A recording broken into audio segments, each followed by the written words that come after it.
Ladies and gents, very excited to have long overdue my good friend, also chef Thomas Di Donato in the house tonight. Welcome, Oh, Thomas. so excited, man. So excited. I literally, when I listened to the podcast, I was waiting in line to get into a grocery store for about an hour and a half. And it was the perfect way to kill all that time. Awesome, man. Also happy to hear that. It brought me back with Louis. Oh yeah. Yeah, it brought me back. I was there. I was like, oh, I want to hang out in the parking lot after school again. Yeah. So for those who don't know, Thomas was actually you started I think a couple months prior to us, me and Louis. I think 3 or 4 months. Yeah, I think we had started in the fall, and I think you guys started in winter. Yeah. So Thomas, yeah, take us back. Since we're on that, take us back to the culinary days. What made you take that leap into food, into the culinary school? What were you doing before? Like, what was your mind at? Well, before I was at Concordia. I was in economics. I was planning on going into accounting. I had my minor in business studies. I was getting ready for the transition to go to John Molson. Then I go, you know what? Maybe business administration. And then I just got fed up of it. I got totally fed up of it. I feel like, there we go. Beautiful. The lighting's good over here. Nice. I don't want it to shine off my head too much. I was going to say I'm going blind. No, I'm just kidding. Yeah. So like I didn't feel it anymore. And I go, you know what? I think it's going to be a good opportunity to try something new. I always love cooking. I mean, it's the same story. I feel like you ask pretty much any Italian, or at least any Italian, but every other chef, like, why did you get into cooking? Somebody in your family down the line, or somebody you know, taught you how to cook a dish that you ate and it changed your life, and you were like, wow, this is what I want. So I knew from the get-go that after university I was going to do cooking school regardless. I was going to do it regardless, you know what I mean? And I was like, might as well jump in. Yeah, man. Yeah, and like you said, you nailed it, because not only did they inspired us through their cooking, let's say parents, grandparents, whatever it was, but just the passion, the love they had for it. When you used to see them in the kitchen cooking, and the hours and hours they would put into whatever it is they were making with love, I fell in love with that. Dude, the fact that I mean, I remember my grandmother waking up. First of all, I don't know how it was in everyone else's family, but in my family, my grandfather had gotten, the year before I was born, got into a car accident, so his health was always like a bit shaky. But before, he was the one that cooked all the time. Yeah. All the time. My dad always told me he used to make, imagine Italians making falafel. My grandfather used to make falafel. What? You know what I mean? Like, he used to love cooking, like anything. Where did he get that from? Where did he saw it somewhere? Yeah, I think he saw it somewhere. Plus, like, somewhere down the line in my family, there was like some part Egyptian. So maybe it came from there, you know, which is great, because that's amazing. You know what I mean? Like, that kind of food is awesome. Yeah. But my grandmother then took the reins to cooking, and my grandmother's approach, like, my grandfather was a perfectionist. Yeah. Everything was shaped. The meticulous, when you're making your ravioli and it has the seal on this one, it's okay, throw it. No, the seal isn't. It's not gonna cook. It's gonna look fucked up. It's gonna open. It's gonna, why take the chance? And like, that was more my grandfather. My grandmother was more like, nah, don't worry, we do it by eye, and it's gonna come out. And so, but like, I mean, I spent time in the kitchen as a kid for God knows how long, man. I think I started cooking when I was like, I for myself, like, I would make, like, start cooking like a professional chef there, but like at around like 9-10 years old, I was making stupid things. Yeah. So. And for you to talk, like, I know I had that moment, like, when I realized, okay, like, this is what I think I was meant to do. When did you have that moment where, like, okay, this is what I have to do? The moment, you might have had several, but like that one that really stood out. Like, it's hard to pick. Yeah, it's hard to pick when exactly it was, but I feel like I mean, I usually love cooking for family get-togethers, Christmas, Thanksgiving, whatever the hell you do. Yeah. And I think it was for like I had done an anniversary supper where I made something. I don't remember what the hell I made, but I saw how everybody. First of all, what happens when you cook, you're just bringing people together. You know Yeah. what I mean? It's one of the food revolves around every event in your life. You have a funeral, you go to a restaurant after the funeral. You have a baby, you got to have a baby shower afterwards. You're having whatever it is, you got to have food. If you don't Yeah. have food, you're not really celebrating. And my family does so much celebrating that I just wanted that. You know, like you want to bring people together to enjoy. And I feel like it happened at a young age at some point. I just always spent my time in the kitchen. I told myself I might as well just get into that because I love it. Yeah, man. Yeah. You For know? me, it was I don't know. I think it was yeah. So I remember actually going back to Payas. I remember this quite clearly. I think we were. I think it was after our class. We used to finish like around what 10 o'clock, 10:15 at night. We'd finish, and we're in the locker room. We're getting changed, and we had I think like our first exchange. We said I forget how we said it. Like where were you before? What were you doing? And we both said, yeah, we Oh, you and studied. me. Yeah, yeah, Yeah, yeah. I we remember said, that. yeah, economics. Yeah, you too. Yeah, Yeah, yeah. fucking sucked. I hate it. Yeah, me too. Yeah. How old are you? I don't know, 20. When were we? 26, 27, I think. 20, yeah, around there. And yeah, we just connected on that. We had the same sort of background story. I fucking Exactly. hated when I was studying.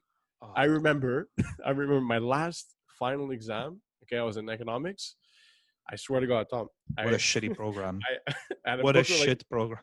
I had this, I had this fucking pamphlet, this fucking book of an exam, and I put my name on it. I turned, it was a question, and then the whole page was blank to fucking draw a graph, put your numbers and shit. I left it blank. I did maybe one out of the fucking 30 questions, Yeah. and see you later, and that was it. That was the last class I had. And you knew. I knew this is not. You for knew me. that this was not for you. I can't stay 3 hours in a fucking lecture, listen to somebody talk, and go home and then study and then break your head. And then the exams come, you're fucking doing, you're studying for 3 or 4 finals in a week. Right? Yeah. It's It doesn't fucking make built sense.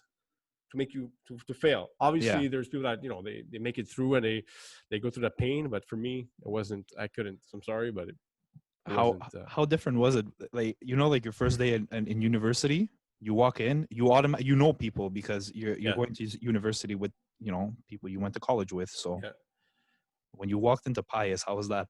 Oh, That first day was the quietest day I've ever yes. had in my life. Yeah.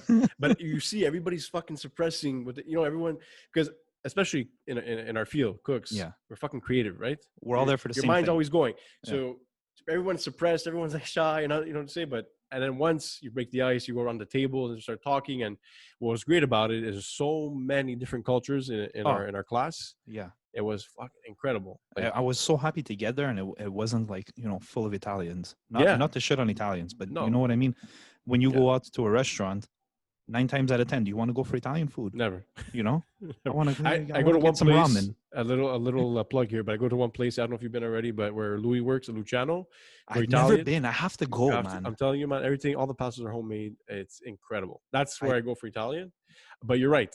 I love going for different cuisine, man. We have it all the time. Like if I have to go, it's not even really Italian. Yeah. What's your place? Where do you go? I don't know if you've ever been to Mocione. No, I want to go. Oh, dude. Yeah. I went to high school with Luca Cianciulli. He's the owner there. Yeah. The executive chef, and him and his girlfriend. I don't know, fiance, if they got engaged yet or something, but she's the pastry chef. But the whole staff worked at Take. Oh my God. He was sous chef at Take for 5 years. His girlfriend was pastry chef at Take. His maitre d' was front of house at Take. So the wine pairing, first of all, the wine. I just got chills, man. I'm gonna tell you why in a sec. Go on. The wine pairing is forget about it. But the food it's not pretentious food. Not that Take is pretentious. You know what I mean? It's not that like overly done, super meticulous food. It's just It's refined. it's refined. The taste. I had the meal of my life when I went there. What'd you have? It was, dude. I went for Valentine's Day. I told you. By the way, you want to go there when it opens? You gotta get it reservations 3 weeks in advance at least. Fuck. Okay. It's crazy. Yeah. I had this butternut squash soup. That was the first thing he gave me, and I remember trying it, and I looked at my girlfriend. I'm like, no, I literally almost shed a tear, and I'm like, we're in for it tonight. It tasted like crème caramel.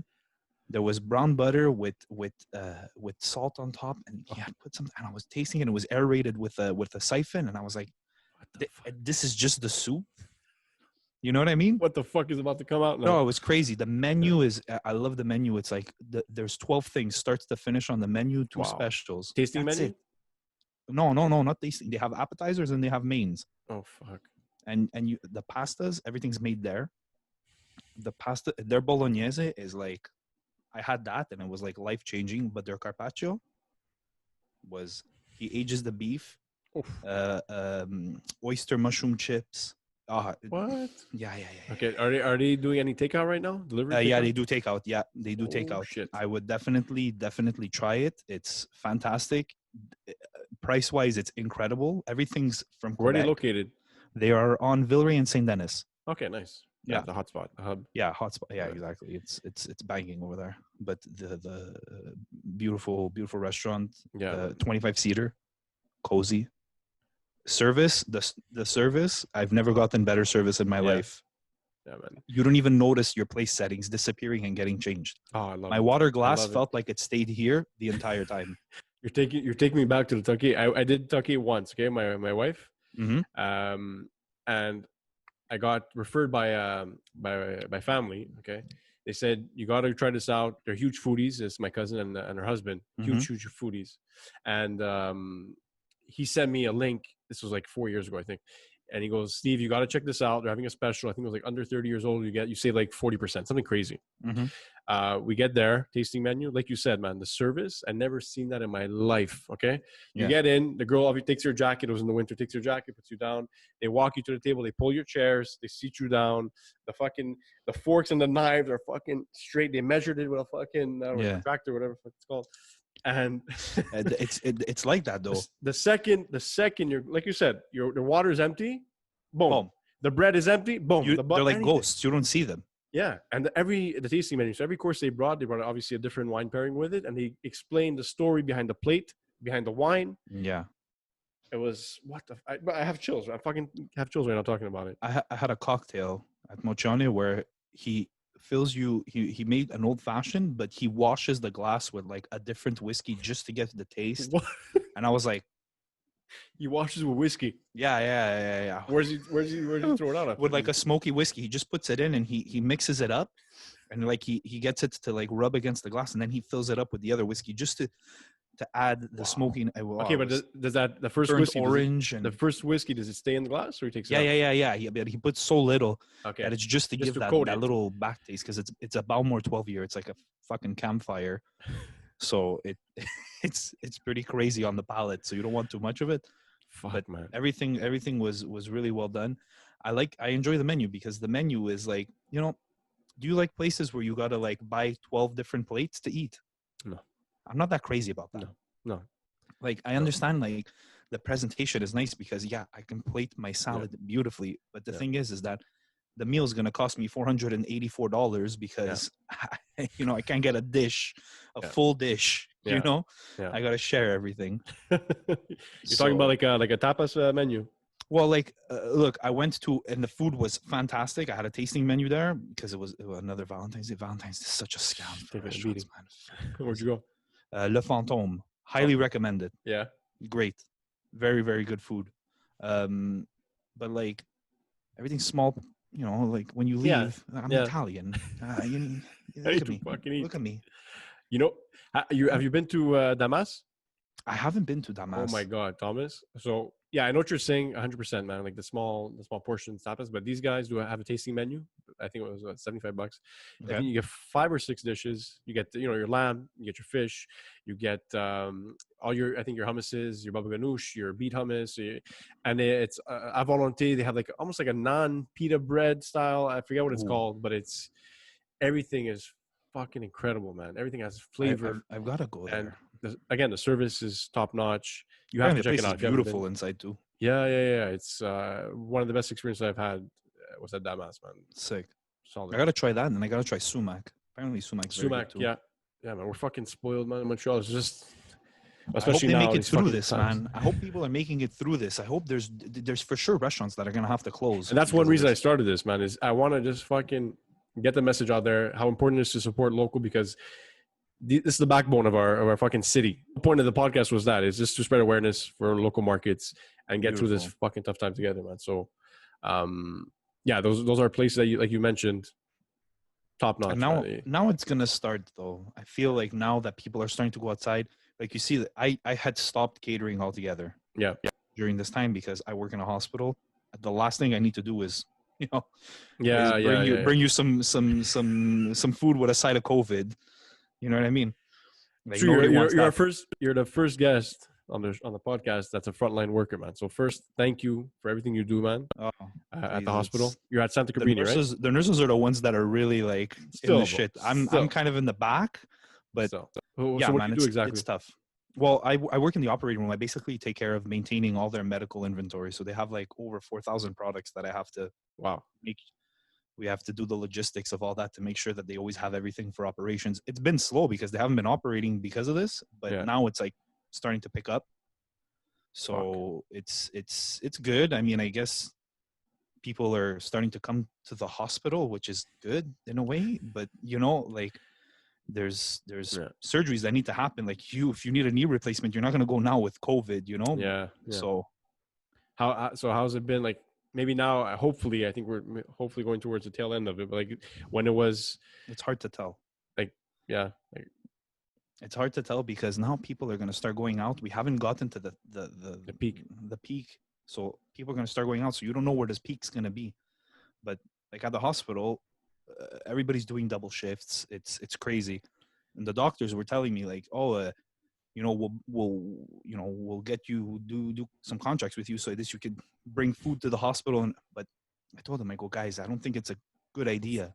Not a good look, maybe right If I now. was home, it'd be one thing, and I'd be able to prepare, and you know, I know that it's all good. But like I'm here, I don't want Okay, to take on the that topic, chance. Thomas. Okay, because I see just like looking at your stuff on Instagram, on Facebook, especially now, your recipes, videos, man, are getting better and better every time.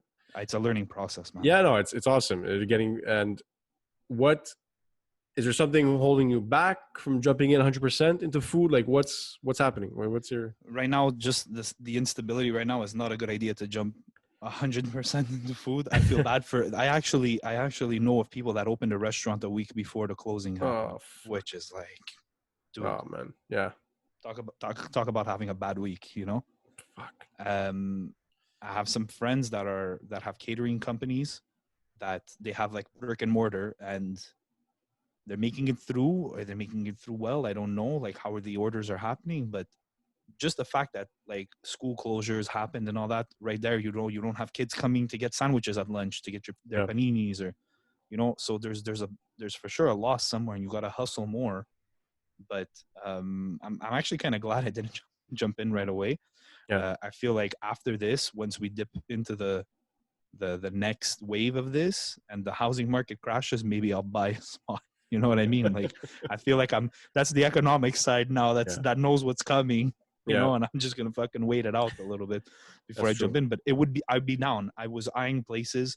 Okay, My good. girlfriend's a photographer, Yeah, so originally what I wanted to do was get a spot with an apartment upstairs and commercial space on the main floor, so I can turn it into like a bistro, and also put in a photo studio so she can work on her stuff, nice. and at the same time I'd be able to do cooking recipes in the studio, you know, like I like videos it. and photo shoots and all that. So it would be like and we can do like an all-round service with parties and stuff, you know, like Yeah, photographer and catering packages, you know, like stuff like that. that's really cool. But this shit just put a dent in it, so for Yeah, now but I again, didn't. these times, like you said, housing market it goes down. Always keep your eyes and ears You never open. know. You never know Yeah, what could come up during these times. So but I think, yeah, things are in motion. I'm starting to become a culinary food director now. Dude, it's crazy how long it takes to film those videos. Like I make a 7-minute video, it takes like 10 hours to do. yeah. Oh, I know. Crazy. Yeah, I know. When I started doing, what I realized though, what a lot of people like too, you could maybe take a shot at it, but I want to start doing these like quick minute and a half Yeah, videos, like choppy. I don't give a shit, just choppy, people don't have bang, bang. attention spans. Exactly. People are just fucking scrolling and Yeah, scrolling. So yeah, you got to catch their attention, and it's got to be quick, yeah. good, obviously, and it'll work because And it has to be easy. yeah, If you it's got to don't be make it easy. easy, there's a lot of people out there that like cooking is like they don't know what's going on, you know? Yeah. And I feel bad for them because I feel like everybody should know how to cook. Yes. Yes, You it's a know, skill that everybody should have a basic, understanding, or like bring back home economics. Make people make remember their that own shit? cassonade at home. You know, like do it. Do it. It doesn't matter if there's a lot of sugar in it. At least you know how to make something. Exactly. You're creating. At the end of the day, when you create something, you can be proud of it. You're feeding your family. Like What does it take to make a plate of pasta? nothing. Water. You need Boil 10 water. minutes, some garlic and some oil, and you can make yourself a, like Fantastic. I love great it. plate of pasta. Some Fantastic. I people love it. can do it. So, Yeah. that's what we're trying to do, man. Yeah. We're trying to spread it and spread the love of it. Maybe hopefully people respond to that. Yeah, man. I think it's like you said before at the beginning. It's something that everybody can relate to. Any party, any celebration, it revolves mainly around the food. Okay, did you order the food? What are we having? Where are we going to eat after? Like it's always the same Yeah. thing. It's always that. And on our part, they don't, I feel like the people like you, when you go to a party and you have to actually cook at the person's house, you've done those that Yeah. you're cooking at the house. Don't people just watch you? Oh yeah. If they have an island, the island is the spot where Yeah. everybody Yeah. is. Yeah. Yeah. And they're, They're all what are you around you. doing? And it becomes a show when you entertain and you're talking to people and you're making jokes and they're laughing. Oh, what are you doing there? Oh, I'm mixing this because you don't want to put the lemon too quick or else it's gonna overcook the fish. Oh, I didn't know. Yeah, when you're at home, and people are like blown away. Yeah, the little details that you don't think about. And It's and so and I true. love it. It's such a great learning experience to be in front of people because you I feel like you connect more with what you're doing. You know? Yes. Yes. You're teaching them, and you might even learn what different ways that they do things if you have people that cook Yeah. there, right? Yeah. Oh, The I second you add try like this next parsley, time. the Eh? second you add parsley, and they're like, "Oh no, we don't really like parsley." Okay, so we're gonna add a little bit less of that.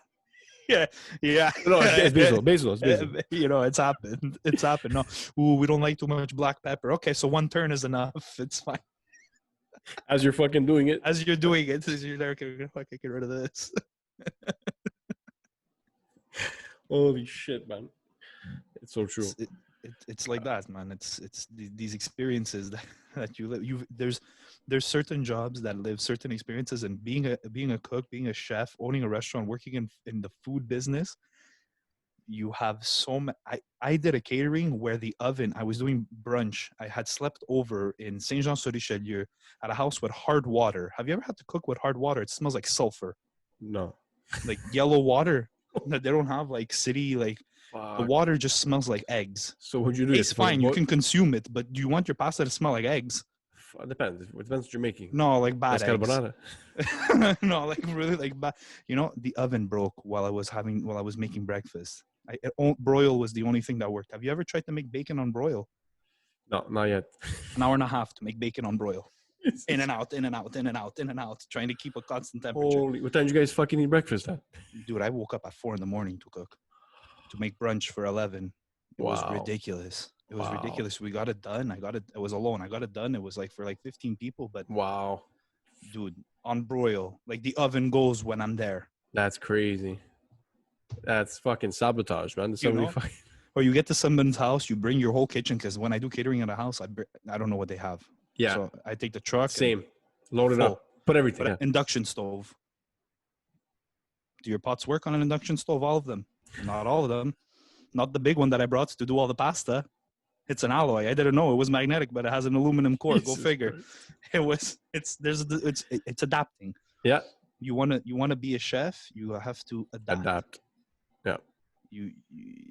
There's no it's only supposed to work this way. No. Get it done. When you're in the fucking shit, you're in the juice. I love being in the juice though. I know. Isn't it a rush? Yeah. There's like a fire under your ass. You're there and you feel like you're in a war. That's when the fucking your best creations come out, man. Because it's pure instinct. It's pure fucking your blood pressure. You're flying. You're in another world. You just fucking. In culinary school, did it ever go bad for you? Did you ever have like a night where you? I have to say, if we did, because we had a crazy, amazing team. It was me, Louis, Youssef, and this other guy, Massimo. So we were honestly all hardworking guys. We didn't fucking bitch. Whatever had to be done, had to be done. We did it. We got along super well. We had one night, I was telling this, we're talking about it with Lou. The power went off in the kitchen and dining room. Luckily, most of the ovens were gas. We're okay. but that was something, man. On desserts, we were fucking. I think we had to make little apple pies or something in the pizza ovens. It was a bit of And a it was keeping the heat just for them to get yeah, out. yeah. Plus, I Luckily, remember they had to turn off the vents because the food was getting cold, so they just turned everything off. yes, yeah. Everything was off, and luckily, the good thing, when you're in culinary school, you're 20 students. You're doing your fucking Yep. mise en place as of Monday, so you have all your prep is done. Everything is there. It's You're so not, unrealistic, though. yeah, exactly. It doesn't. It's not you take care of one dish. It's you take care of the mains. Exactly. You know? Take care of 15, 20 dishes. Oh shit. Yeah. Okay. Which is nuts in a restaurant. Yeah, man. But the team aspect I really liked. I loved the brotherhood thing. Yeah, the brotherhood, and also I liked the fact that we rotated as heads of the team every week. Yeah. What is this? This meeting has been upgraded. Oh, look at this. Yeah. Sick. I just got that pop up. Beautiful. But I liked it because you got to see how everybody was, and in doing that, I feel like that's what makes you, like when they say like you come out of culinary school, are you a chef? Not really. You're not a chef. You're a cook. Yeah. You're a cook. You don't have any experience. Yeah. You've never been in the shit. Yeah. You've never had somebody yelling at you. What the fuck? You gotta get food out. What are you doing? Hurry up! And what are you doing? You're standing there just watching and crying with your finger cut off. Like, and you're there and you're panicking. You're like, oh my god, okay, what do you stop, you and you start getting everything done. That's like those are the times that like they mold you. So you need that experience. Yeah. I had done a pop-up 2 summers ago. Wow, time flies. And I did it with Derek. Crazy, yeah. Yeah, Top I did it with shout out to like what a chap. I love having him in the kitchen. Yeah. I loved having him in the kitchen. Every time he would just 25 years, 3 gold medals. Like random. The random yells, the random fits that he would pull in. And then he would drop his car. What did he have? A Corvette? What did he say? the Nissan truck. When he go take this is gonna go in the truck after or whatever. Hey, I should put it in the garbage. He's the one of those spits. What are you doing eating? It's time to clean. It's not even good. Then he used to throw it away. Actually, it looked pretty good. He used to turn around. But then he would walk away. He would be laughing to himself. Like, fucking guy. But we had done a pop-up, 50 people, 5-course menu. Wow. And I wanted to challenge myself on it. I had rented a space. The kitchen was beautiful. The kitchen to work in, oh my god. Nice. Never worked in such a beautiful kitchen. Yeah. Cook and date. Yes. I remember seeing the pictures. Yeah. Awesome place. The fully equipped for whatever you need to do. Gas ovens or gas. 3 ovens, 2 dishwashers, crazy $100,000 kitchen. Jesus Christ, nuts. But we had done it there, and I wanted to challenge myself by I didn't test out any of the dishes when I made the menu. Yep. I feel like when you cook, at least for me, like you what gets you inspired when you're trying to make a dish? Honestly, it could be anything. Fuck. Honestly, last night I opened the fridge. I had some leftover lobster meat. I had what else did I have in there? Lobster shells. Good for you, by the way. Leftover lobster in the fridge. That's when you know that you made it. Good for you. Leftover lobster. Everybody's got onions and fucking mustard. This guy's opening it up. Okay, listen. It was for catering. I had a catering, and then whatever little cuts I had left. Yeah. Anyway, mascarpone, I mixed that all up, made my filling, put some lemons in. I had some orange. I put some orange zest in there. Parsley, whatever, salt, pepper, and then I did my pasta. I want to try just egg yolks. Fuck the whole egg. What a difference, man! Right? What a fucking luscious. Difference. Yeah, silky smooth, man. It melts in your mouth. Max of 7 of them though, because it fills you up so intensely. Yeah, man. But yeah, it could be anything. It could just look. What I love is looking at my fridge, my pantry, and just fucking going at it. Exactly. Like you tagged me in the challenge, the 5 recipe challenge. That was awesome. I love things like that. I love like tomorrow. I've been thinking about it all week. I'm like, what am I gonna do? What am I gonna do? And then today I was like, you know what? And it just like clicked into my head, like what I wanted to do. But I feel like we might be making the same thing. Should we say it? What are you making? Well, I'm making. I'm not doing like barley like risotto style. You know what I mean? Like I'm not making like a risotto out of that. I'm gonna turn them into chips. I'm gonna make barley chips. Holy shit! Wow. You Okay. cook it. You cook Yeah. it. You blend half of it. You put it back in. You mix it and you put it on a silpat and you just let it cool at room temp. Then you cut your shapes because the it'll hold. And then you just fry it and it comes like chips.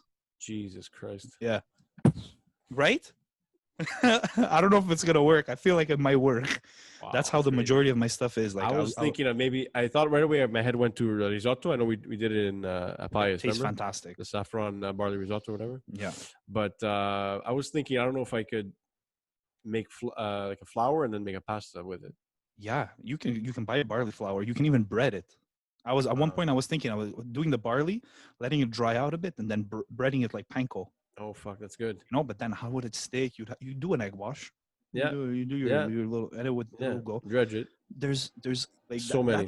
That's how I came up with the menus. You know, like I have like an idea of what I wanted to taste like, and B, the textures that I want in my head.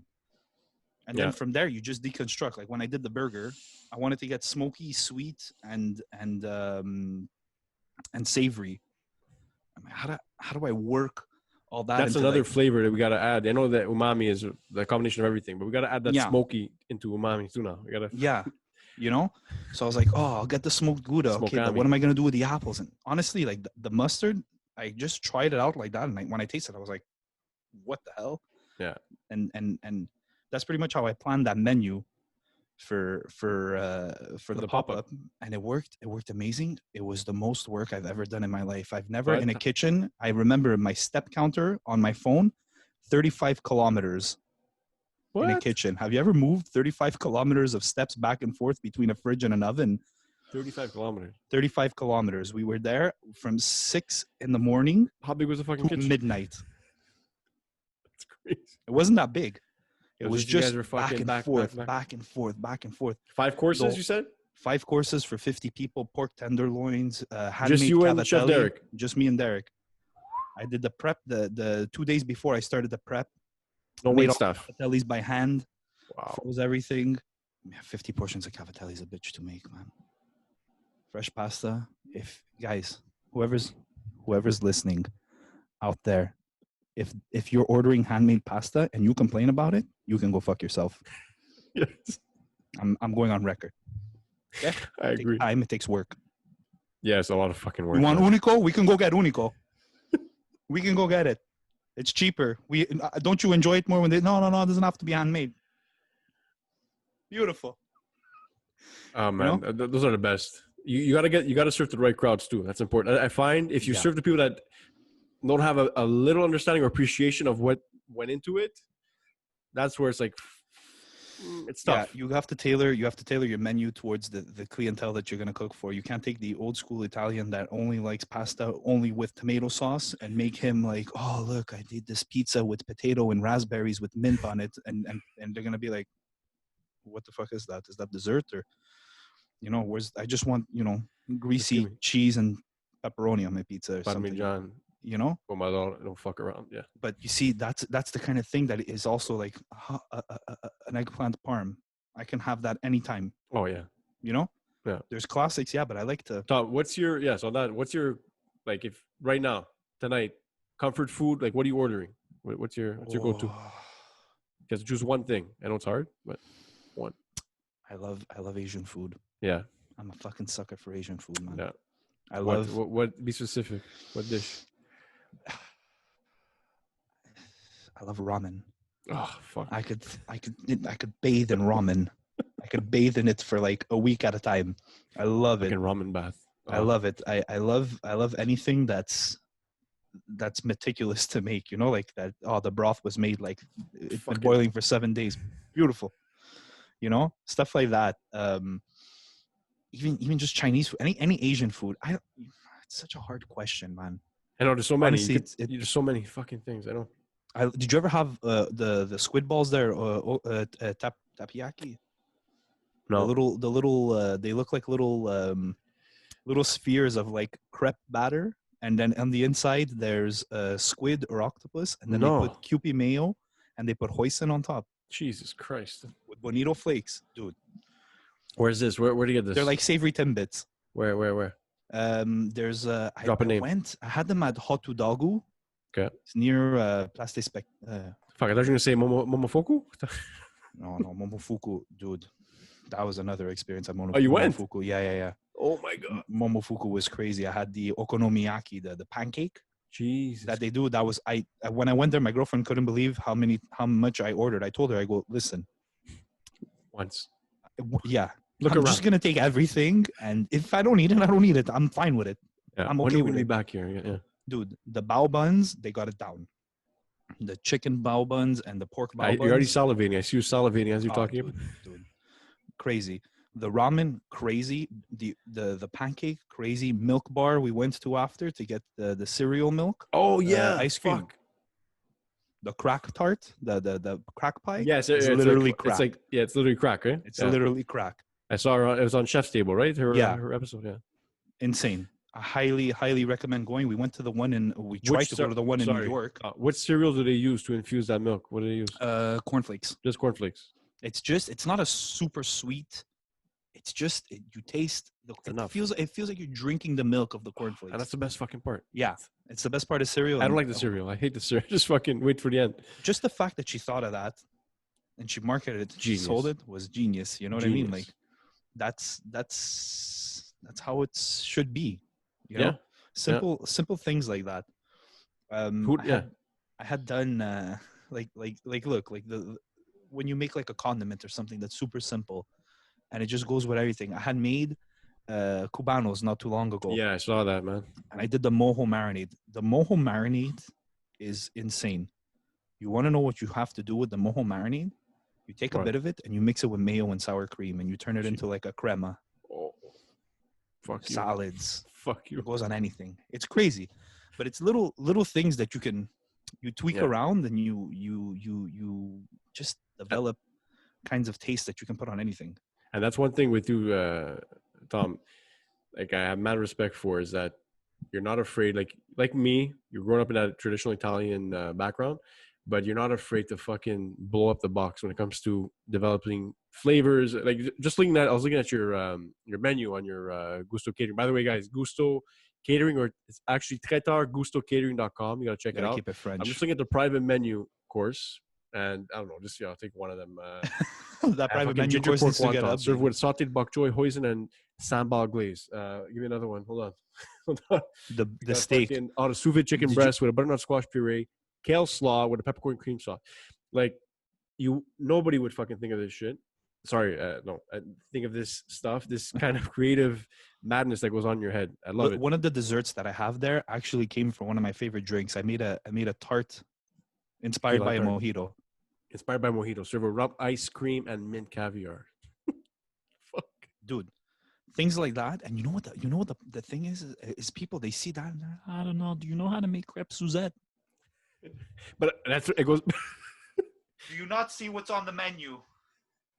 I told you, if you fucking cater to the right people, it'll work. It doesn't matter. Sometimes we're stuck in our bubble. That's all we hear. We're like, fuck, that's not going to work. You got to get out. To get out of your fucking comfort you got to get, honestly, the thing is, and it's sad to say, but you got to get out of the old school Italian community. They are people that you bring lasagnas to their house. That's it. That's it. Cotolette, lasagna. If you want to do like no Korean offense. beef spare, no offense, please give me your money. I'll be more than glad to provide as much joy as I can through the food that I make. Yeah. But you want to do like Korean rib sliders? Not gonna happen. No. You know? No. Yeah. It's you gotta go outside, man. And that's what I started doing. And listen, I don't go too crazy. I try to keep it somewhat traditional. Yeah. But that's what I've been noticing by going outside of that bubble that we're in. Yeah. No offense to that's our tradition. That's our tradition. Roots. Yeah, no, obviously you have to keep in touch with the roots. Like we're creative by nature. You want to create delicious things. You got to cater to the right people. So I want people keep doing that. I'm trying to do that with my girlfriend. Yeah. I'm trying to feed her things that push, like guanciale. Or lamb's head. I'm a sucker for lamb's head. Yeah, I'll eat the face of any animal. I don't care if it looks disgusting. I know that the cheek tastes like my girlfriend. I can't do that, so I'll shred it. Yeah, and I know if I give it to her shredded, she'll eat it and she'll be like, "What is this?" And I'll be like, "You don't want to know." Yeah.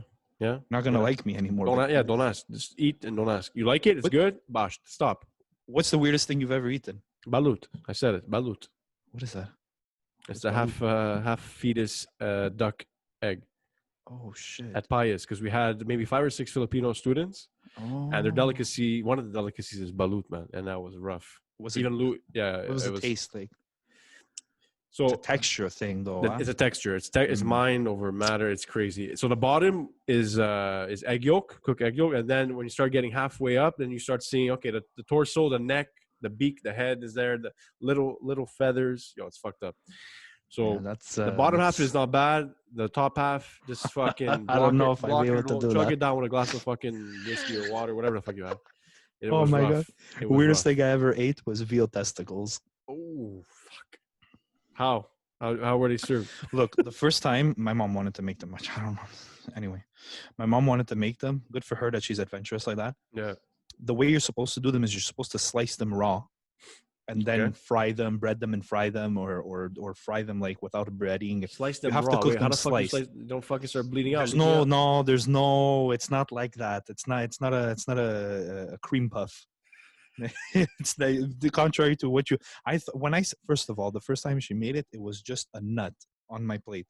It was the size of my fist, and it was on the plate, and I looked at it. What the fuck is that? She's like, it's I made veal testicles. Okay. Longest time it ever took for me to cut something with a knife because I'm like, I swear to God, I'm waiting for somebody else to do it because if something happens, I'm not gonna end up on YouTube. It's not gonna go It's viral not like me. this. It's not gonna be me. But the second time it sliced, tasted amazing. Wow. I can't. What's the what's the fucking texture? What was it? What's the taste? I don't know. It is a bit rubbery. It is a bit rubbery. It's probably the closest thing you can get to chewing on a condom.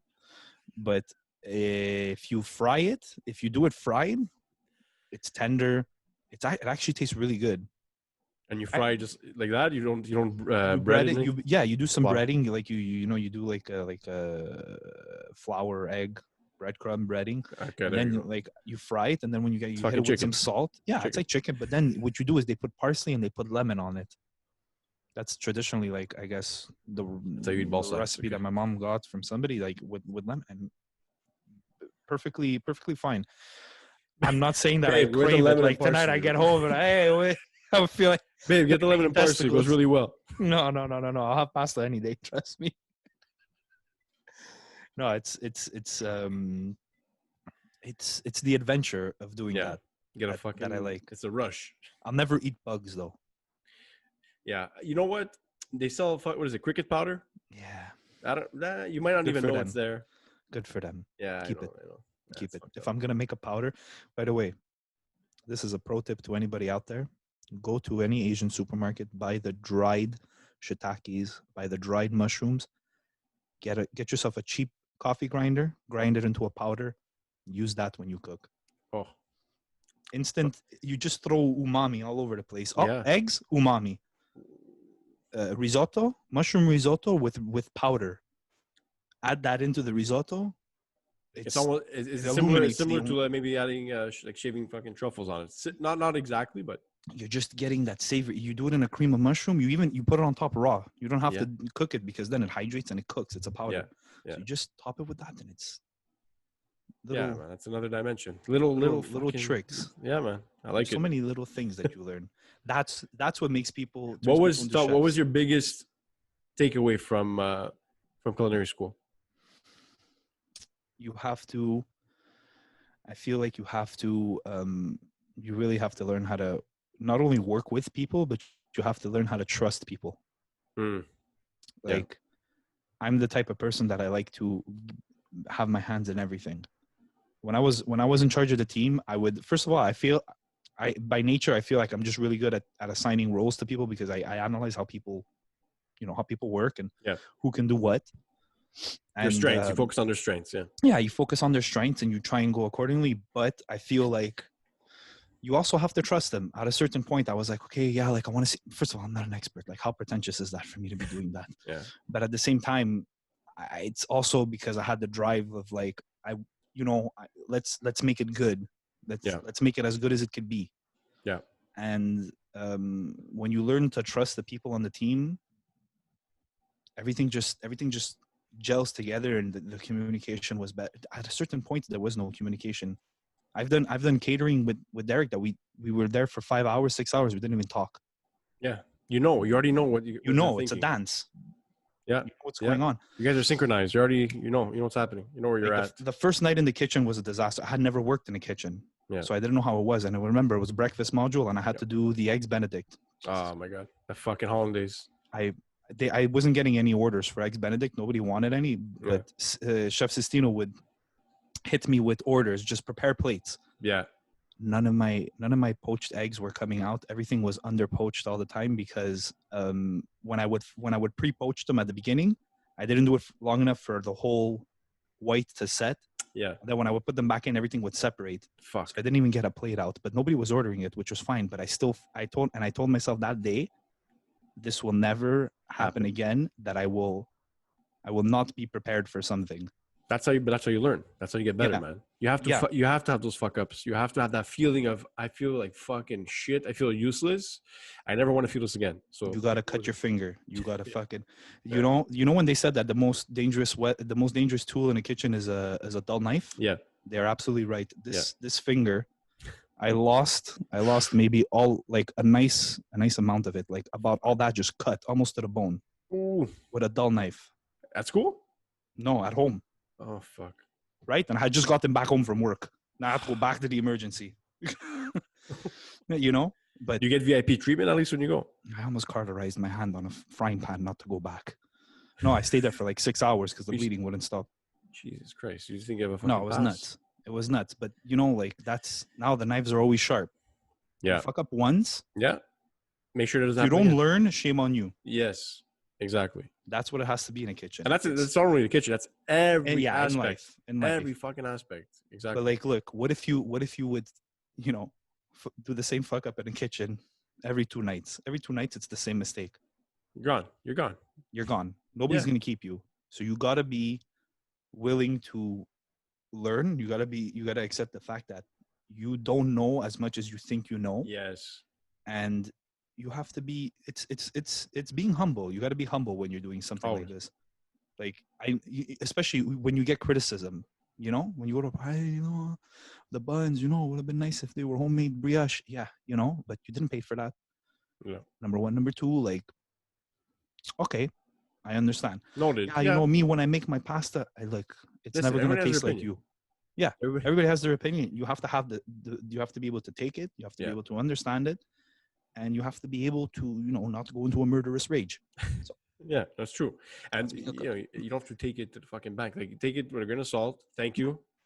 And then you look back. Is this actually gonna help me? Is it valuable? Is this one person out of maybe 50 that I served that said this, or is this a recurring theme that keeps coming up? So then you start analyzing. Okay, you know what? Maybe I should change it, or maybe I shouldn't. Take it off the menu. If it's not working, take it off. Don't do it. Exactly. Arancini. I love eating arancini. People love eating arancini. I hate making arancini. I hate it. Anybody that orders arancini, I've said it before, they are not made with love. They are made with the deepest sense of just, I can't believe that they ordered this. They're fucking delicious, but you fucking right. But it's work, man. The first time I did it, I don't know why the fuck I decided to do this. Luckily my wife helped me out with this. We're up until 4 or 5 a.m. We made 736. I still remember. I have that number in my head. 736 arancini. By arancini 80, you already started to regret your decision.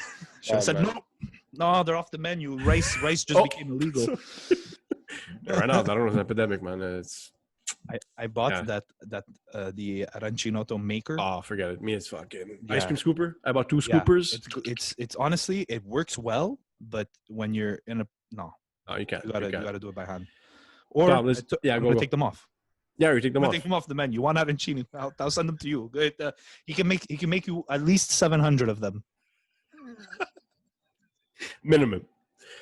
So before we go, man, I like to say I usually send off with the words of wisdom, okay, from someone who is, you're working full time at the hospital, man. And again, thank you for what you're doing during these fucking crazy times. You and everybody at the hospital, man, frontline workers, we can't thank you guys enough for what you do. But any words of inspiration that you're juggling your love for food, cooking, recipe videos, catering, like words of wisdom for people that are thinking of getting into it, or any line of work that they have a passion for. You're not gonna be the best right out of the gate. You're not gonna be the best for a long time. You might not even ever be the best, you know?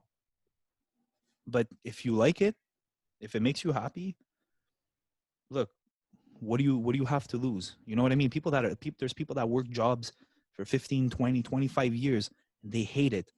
And then they retire and they tell themselves, "Oh, I'm going to learn how to cook because I always wanted to do that." Dude, do it. You could have done it before. Who says that there's one path that you need to take? Exactly. Just do it.